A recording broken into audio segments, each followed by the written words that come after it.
कल्पना करना है कितना रोमांचक है ना कि ठीक इसी पल समुद्र की गहराइयों के नीचे कहीं शार्क्स और वेल्स के बीच से होकर गुजरने वाली हजारों किलोमीटर लंबी केबल्स में प्रकाश की किरणें दौड़ रही हैं। बिल्कुल। और एक सेकंड के करोड़वें हिस्से में ना डेटा दुनिया के एक कोने से दूसरे कोने तक पहुंच रहा है। हाँ, मतलब ये एक ऐसा अदृश्य जाल है जिसने पूरी धरती को एक साथ बांध रखा है। लेकिन मैं अक्सर सोचती हूँ कि हम इस डिजिटल मायाजाल के इतने आदी हो चुके हैं कि इसे किसी जादू की तरह इस्तेमाल करते हैं। स्क्रीन पर उंगली छुलाई और बस दुनिया के दूसरे कोने में बात हो गई। है ना। और ये सोचना और भी ज्यादा डरावना लगता है कि अगर ये तंत्र सिर्फ एक दिन के लिए, मतलब महज 24 घंटे के लिए अचानक रुक जाए तो क्या होगा। बाप रे, सब कुछ ठप हो जाएगा ना। बिल्कुल। बैंक का हर सर्वर काम करना बंद हो जाएगा, आसमान में उड़ते हजारों विमानों का रडार से संपर्क टूट जाएगा और संचार का हर साधन पूरी तरह ठप पड़ जाएगा। दुनिया सच में एक झटके में दशकों पीछे चली जाएगी। एकदम सही कहा आपने।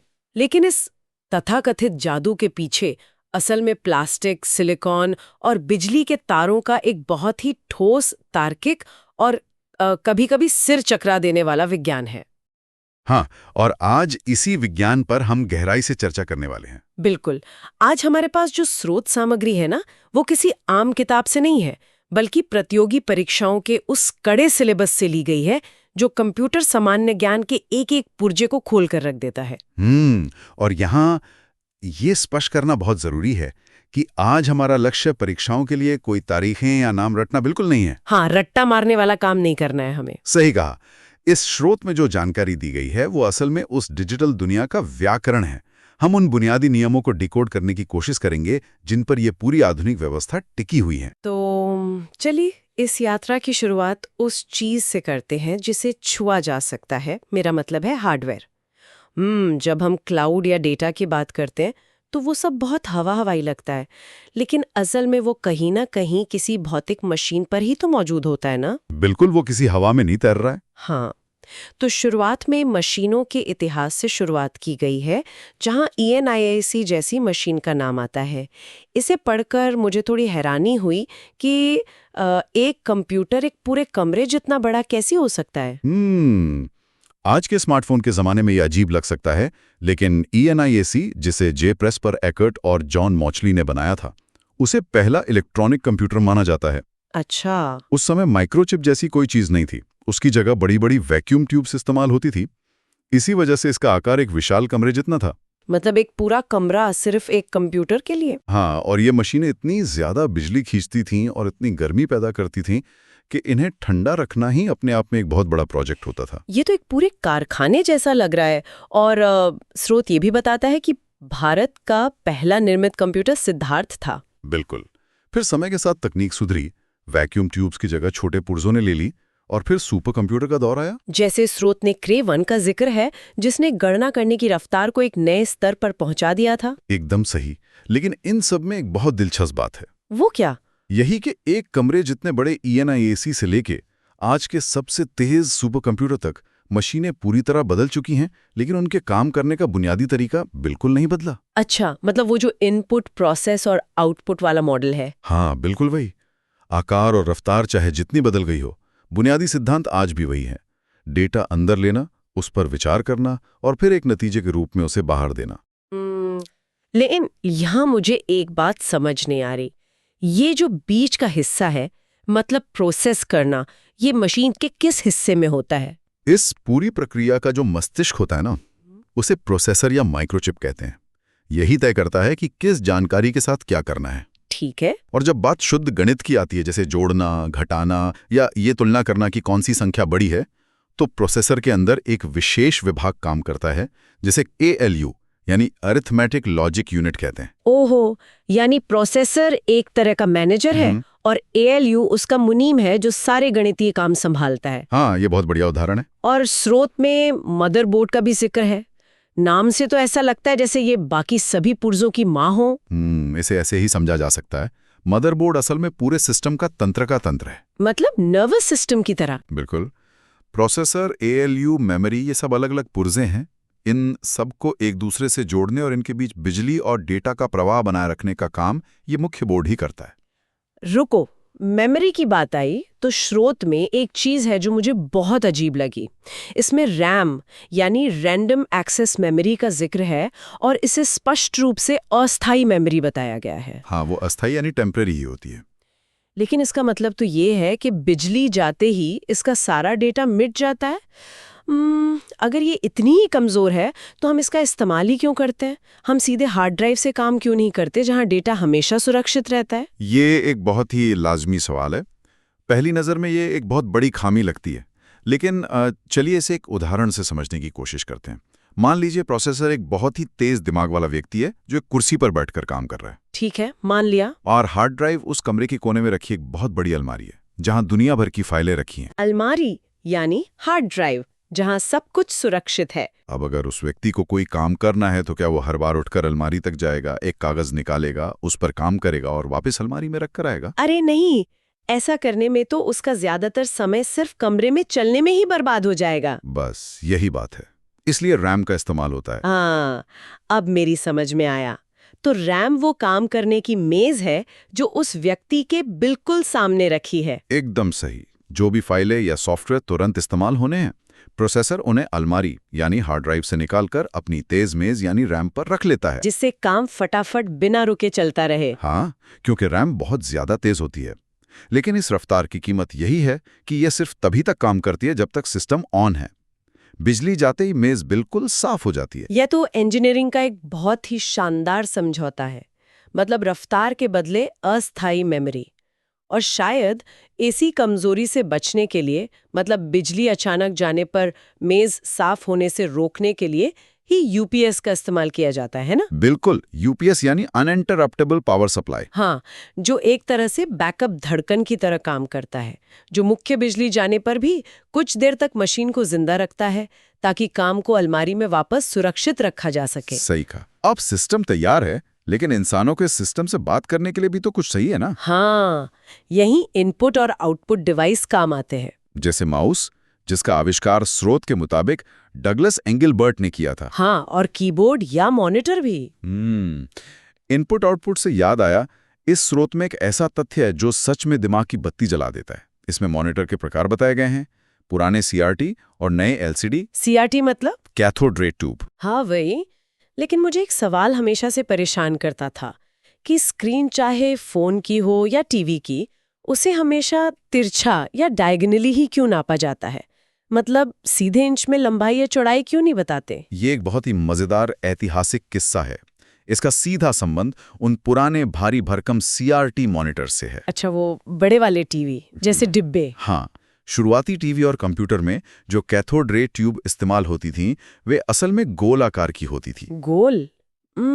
लेकिन हम तो हमेशा चौकोर स्क्रीन देखते हैं। स्क्रीन चौकोर होती थी, लेकिन उसके पीछे की पूरी ट्यूब गोल होती थी। और गणित का सीधा सा नियम है कि किसी भी गोल चीज का आकार उसके व्यास यानी डायमीटर से मापा जाता है। ओहो। तो जब उन गोल ट्यूब्स के बीच में एक चौकोर तस्वीर दिखाई जाने लगे, तो उस तस्वीर को नापने का सबसे सटीक तरीका उस गोल ट्यूब का व्यास ही था। और वो व्यास उस चौकोर स्क्रीन के एक कोने से दूसरे कोने तक के विकर्ण के बिल्कुल बराबर होता था। एकदम सही पकड़े। क्या बात है!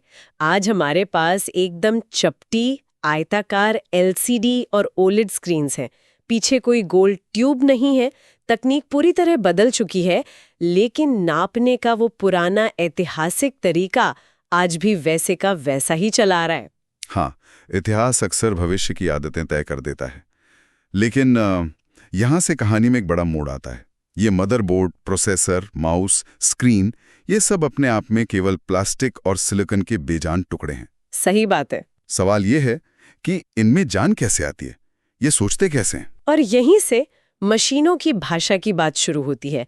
स्रोत में स्पष्ट लिखा है कि कंप्यूटर केवल मशीनी भाषा समझता है, यानी 0 और 1, जिसे बाइनरी या बिट्स कहते हैं। हाँ, बाइनरी कोड। लेकिन मुझे ये बात कभी पूरी तरह से हजम नहीं हुई। क्या सच में प्रोसेसर के अंदर छोटे छोटे 0 और 1 मौजूद हैं जो इधर उधर भाग रहे? मतलब क्या अंदर कोई छोटी सी स्क्रीन है जो इन नंबरों को पढ़ रही है? ये एक बहुत ही आम गलतफहमी है कि कंप्यूटर के अंदर नंबर होते हैं।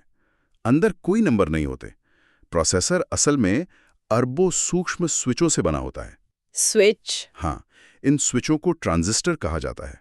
जैसे हमारे घरों में लाइट का स्विच होता है, बिल्कुल वैसे ही। अच्छा, तो उन स्विचों की सिर्फ दो अवस्थाएं हो सकती हैं, या तो वे चालू होंगे या बंद होंगे। बिल्कुल।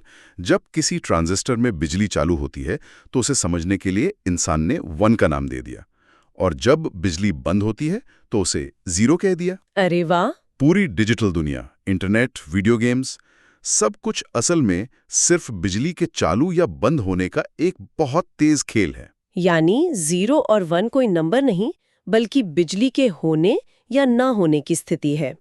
स्रोत आगे बताता है कि जब ऐसे 4 बिट्स एक साथ मिलते हैं तो उसे निबल कहते हैं, जो आधा बाइट होता है। हाँ, क्योंकि एक स्विच अपने आप में कोई बड़ी जानकारी नहीं दे सकता, इसलिए इन स्विचों को समूहों में पढ़ा जाता है। हजारों बाइट्स जब एक साथ मिलते हैं तो वो किलोबाइट बन जाता है। ठीक है। स्विचों का हर अलग समूह अंग्रेजी के किसी अक्षर या रंग को दर्शाता है। लेकिन कोई भी इंसान करोड़ों बार स्विच ऑन ऑफ करके या पन्नों पर 0 और 1 लिखकर कोई सॉफ्टवेयर तो नहीं बना सकता ना। ये इंसानी दिमाग के बस की बात नहीं है। और इसीलिए उच्च स्तरीय भाषाओं यानी हाई लेवल लैंग्वेजेस का जन्म हुआ। स्रोत में सी भाषा का नाम है, जिसे डेनिस रिची ने बनाया था, और जावा है, जिसे ओराकल ने बनाया। तो ये भाषाएं असल में एक अनुवादक का काम करती हैं, ट्रांसलेटर की तरह। सटीक। हम अंग्रेजी जैसे शब्दों में एक निर्देश लिखते हैं, जैसे अगर ऐसा हो तो वैसा करो, और ये उच्च स्तरीय भाषाएं पृष्ठभूमि में उस निर्देश को तोड़कर उन अरबों 0 और 1 के पैटर्न में बदल देती हैं, जिसे ट्रांजिस्टर समझकर अपनी अवस्था बदल लेते हैं। इसके अलावा स्रोत में HTML का भी जिक्र है, हाइपरटेक्स्ट मार्कअप लैंग्वेज, जो वेब डिजाइन के लिए इस्तेमाल होती है। इसमें लिखा है कि इसके टैग्स हमेशा एंगुलर ब्रैकेट्स के बीच होते हैं।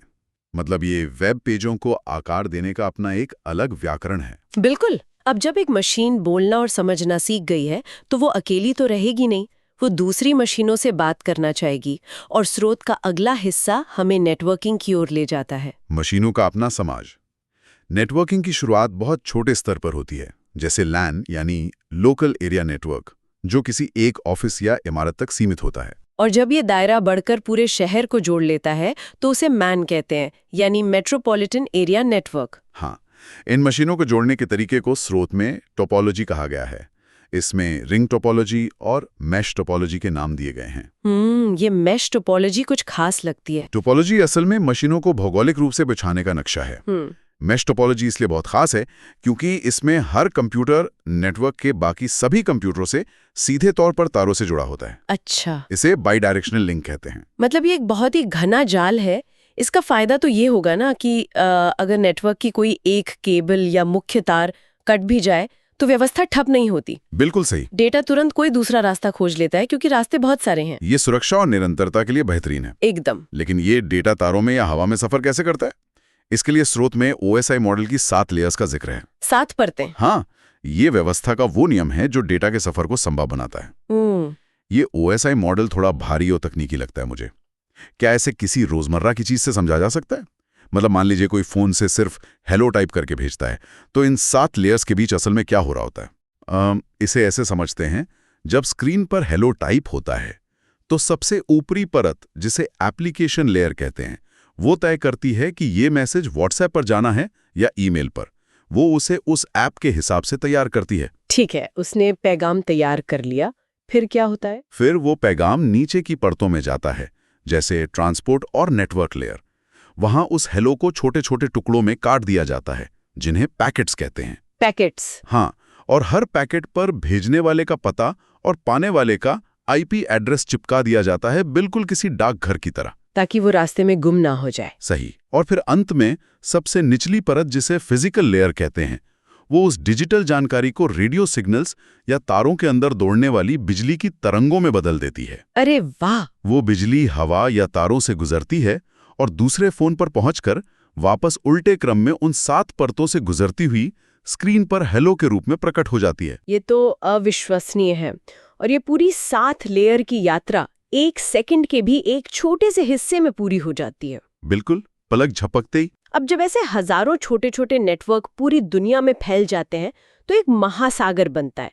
लेकिन यहाँ स्रोत एक बहुत बड़ी गलतफहमी को दूर करता है जो अक्सर लोग करते हैं। वो कौन सी? यही कि इंटरनेट और वेब एक ही चीज है। लेकिन ये एक नहीं है। तकनीकी रूप से ये बिल्कुल अलग हैं।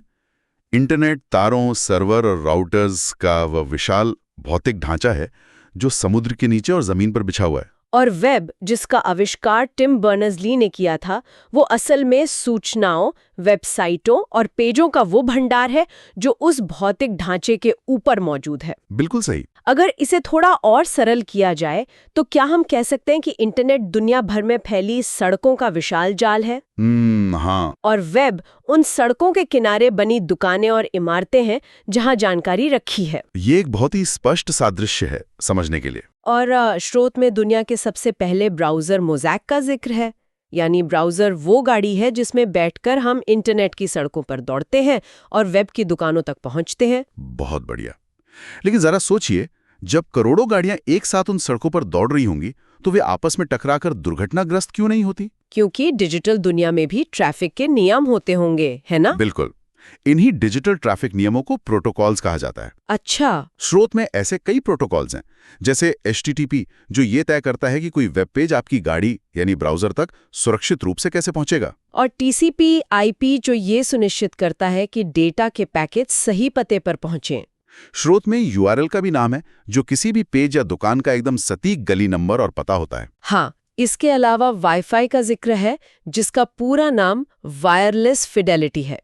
ये वो तकनीक है जो गाड़ियों को बिना पक्की सड़क के रेडियो तरंगों के जरिए हवा में उड़ने की आजादी देती है। और सोशल नेटवर्किंग जैसी विशाल दुनिया खड़ी होती है। हाँ। स्रोत में सोशल नेटवर्किंग के इतिहास का एक बहुत ही दिलचस्प तथ्य छिपा है। वो क्या है? आज दुनिया की जो सबसे बड़ी सोशल साइट है फेसबुक, उसका पुराना नाम फेसमैश था। अरे हाँ, मैंने पढ़ा था ये शुरुआत में केवल एक यूनिवर्सिटी के लोकल नेटवर्क पर शुरू किया गया प्रयोग था ना, जिसका मकसद छात्रों की तस्वीरों की तुलना करना था। बिल्कुल वही फेसमैश।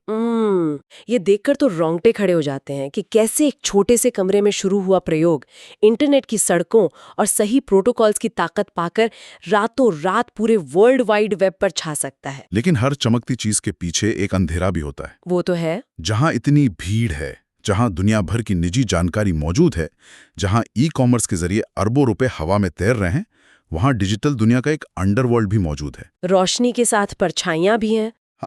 और इसीलिए स्रोत का आखिरी हिस्सा सुरक्षा यानी सिक्योरिटी पर केंद्रित है। इसमें बचाव के कई तरीके बताए गए हैं। जैसे सबसे बुनियादी है ऑथेंटिकेशन, यानी लॉगिन और पासवर्ड से ये साबित करना कि आप वही हैं जो आप होने का दावा कर रहे हैं। बिल्कुल। लेकिन इसके बाद एक बहुत भारी और जटिल शब्द का इस्तेमाल हुआ है, क्रिप्टोग्राफी या एन्क्रिप्शन। ये एन्क्रिप्शन असल में कैसे काम करता है? क्या ये कोई डिजिटल ताला है? इसे एक ताले की तरह ही समझना चाहिए, लेकिन ये थोड़ा अलग तरीके से काम करता है। मान लीजिए किसी ने एक बहुत ही गोपनीय और जरूरी पत्र लिखा। ठीक है। अब अगर उस पत्र को सीधे डाक से भेज दिया जाए तो बीच में कोई भी उसे खोलकर पढ़ सकता है। एन्क्रिप्शन उस पत्र के हर एक अक्षर को एक जटिल गणितीय पहेली या कोड में बदल देता है। तो अगर रास्ते में कोई हैकर या अनजान व्यक्ति उस पत्र को पकड़ भी ले तो उसे डिक्रिप्शन चाबी के बिना केवल अजीबोगरीब आकृतियां और बेतरतीब अक्षर ही दिखेंगे। एकदम सही। जानकारी उसके सामने होगी, लेकिन वो उसे पढ़ नहीं पाएगा। ये तो बहुत स्मार्ट है। और इस स्तर की सुरक्षा इसलिए जरूरी है क्योंकि इंटरनेट की इन अंधेरी गलियों में मालवेयर यानी खतरनाक सॉफ्टवेयर हमेशा शिकार की तलाश में घूमते रहते हैं। स्रोत में इनके कई डरावने प्रकार भी बताए गए हैं। सबसे पहला और जाना माना नाम है वायरस। हाँ, वायरस। इसका नाम तो सबने सुना है, लेकिन इसका जो फुल फॉर्म स्रोत में दिया गया है वो बहुत कम लोग जानते होंगे। Vital information resource under seize. हाँ, इसका सीधा मतलब है सिस्टम के जरूरी संसाधनों पर कब्जा कर लेना और उन्हें बंधक बना लेना। लेकिन एक पारंपरिक वायरस की एक कमजोरी होती है ना, उसे सिस्टम में फैलने के लिए इंसान की मदद चाहिए होती है। बिल्कुल। जब तक कोई व्यक्ति किसी गलत लिंक पर क्लिक नहीं करता या कोई संक्रमित फाइल नहीं खोलता, वायरस सोया रहता है। लेकिन स्रोत में वर्म नाम के मालवेयर का भी जिक्र है, जो शायद इससे कहीं ज्यादा खतरनाक है। वर्म बहुत आक्रामक होता है क्योंकि ये खुद को कॉपी करने वाला सॉफ्टवेयर है। मतलब सेल्फ रेप्लिकेटिंग। हाँ, इसे किसी इंसान की उंगली की जरूरत नहीं होती। अगर ये एक बार नेटवर्क की किसी कमजोर कड़ी से अंदर घुस गया तो ये अपनी हजारों कॉपियां बनाकर पूरे नेटवर्क को इतनी बुरी तरह जैम कर सकता है कि सिस्टम काम करना ही बंद कर दे। बाप रे। इसके बाद एक नाम आता है जो सीधा इतिहास की किताबों से लिया गया है, ट्रोजन हॉर्स, हाँ, ग्रीक इतिहास की उस मशहूर कहानी की तरह। जहां सैनिक एक विशाल लकड़ी के घोड़े के अंदर छिपकर दुश्मन के शहर में घुसे थे और रात में दरवाजे खोल दिए थे, है ना? बिल्कुल। डिजिटल दुनिया में भी ये मालवेयर बिल्कुल ऐसा ही करता है।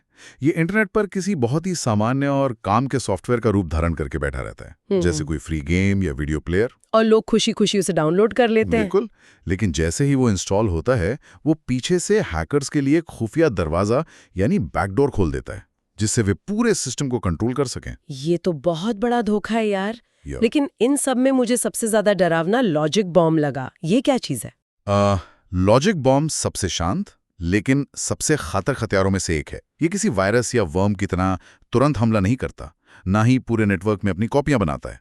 तो फिर ये करता क्या है? ये सिस्टम के अंदर एक टाइम बॉम्ब की तरह चुपचाप पड़ा रहता है। अच्छा, तो ये फटता कब है? ये किसी खास शर्त या विशिष्ट तारीख के आने पर ही सक्रिय होता है।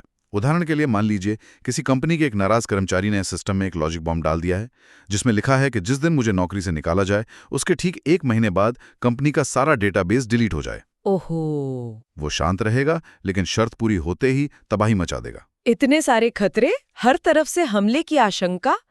तो इन सब से बचाव का रास्ता क्या है? कोई तो सुरक्षा गार्ड होगा जो नेटवर्क के दरवाजे पर खड़ा रहता हो। उस सुरक्षा गार्ड का नाम है फायरवॉल।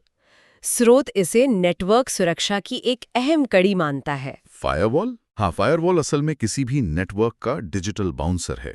ये नेटवर्क के प्रवेश द्वार पर खड़ा रहता है और इंटरनेट से अंदर आने वाले या बाहर जाने वाले डेटा के हर एक छोटे पैकेट की बारीकी से तलाशी लेता है।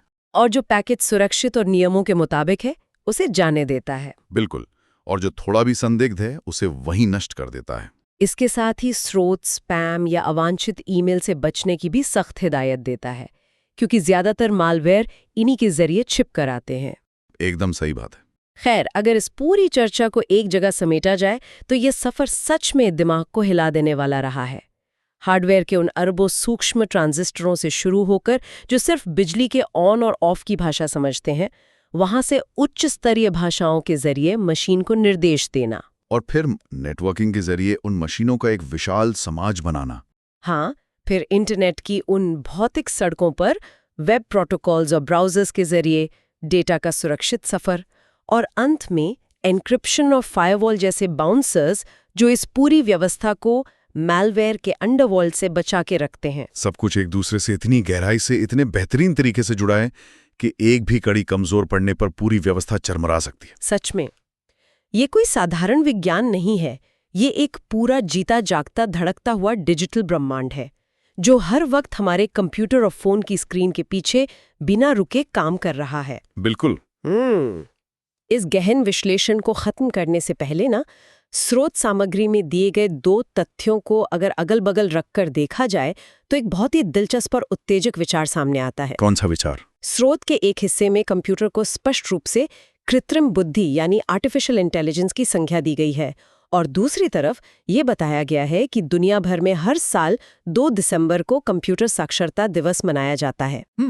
ये दोनों तथ्य जब आपस में टकराते हैं तो तकनीक और इंसान के रिश्ते पर एक बहुत ही गहरा सवाल पैदा करते हैं, है ना?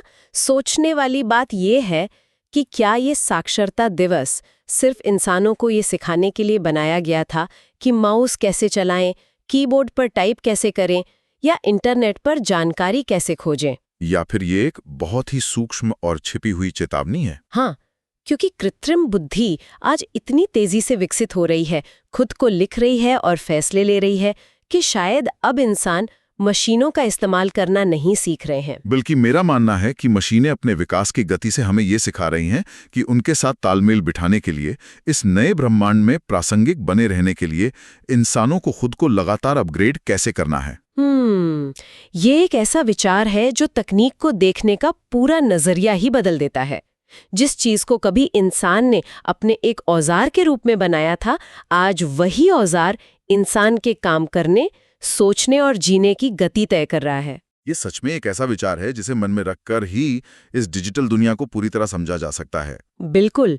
तो अगली बार जब भी फोन की स्क्रीन पर कोई नया वेब पेज खुलता है या मीलों दूर किसी अपने को एक छोटा सा हेलो भेजा जाता है, तो ये याद रखना जरूरी है कि इसके पीछे समुद्र की गहराइयों में दौड़ती हुई रोशनी, अरबों ट्रांजिस्टरों की धड़कन और 7 लेयर्स की एक ऐसी अविश्वसनीय यात्रा छिपी है जो पलक झपकने से भी पहले पूरी हो जाती है। ये महज तकनीक नहीं है, यह इस सदी का सबसे बड़ा अजूबा है। एकदम सही।